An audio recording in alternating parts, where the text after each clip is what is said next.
কোরআনের অনেক তেলাওয়াতকারী আছে যারা সওয়াবের পরিবর্তে কোরআনের লানত পায়, কোরআন এদেরকে লানত করে। এর কারণ তাড়াহুড়ো করে পড়ে, এর কারণ ধীরস্থির ভাবে পড়ে না। আল্লাহ তাআলা বলছেন ওয়ারাত্তিলিল কুরআনা তারতিলা, তোমরা তারতিলের সাথে কোরআন পড়ো, ধীরস্থির ভাবে, বিশুদ্ধ ভাবে, তাহসিনের সাথে, তাজবিদের সাথে পড়ো। তারতিল মানে কি? আনাস রাদিয়াল্লাহু তাআলা আনহু বলেন বিষ্ণু সাল্লাল্লাহু আলাইহি ওয়াসাল্লামের কিরাআতের ব্যাপারে যে রাসূলুল্লাহ সাল্লাল্লাহু আলাইহি ওয়াসাল্লাম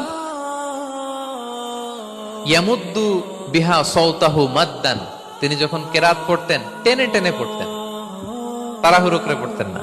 কিভাবে পড়তেন? টেনে টেনে পড়তেন। আম্মা জান উম্মে সালামা রাদিয়াল্লাহু তাআলা আনহা বলেন কানা ইউকাত্তিউ কিরাআতাহু আয়াতান আয়াতান, প্রতি আয়াত পড়ে থামতেন, তাড়াহুড়ো করতেন না। তাহলে বিষ্ণুবী টেনে টেনে কোরআন পড়তেন, প্রতি আয়াত শেষে থামতেন, ধীরস্থির ভাবে। তাড়াহুড়ো করা যাবে, প্রতিটা আয়াত শেষে থামতে হবে।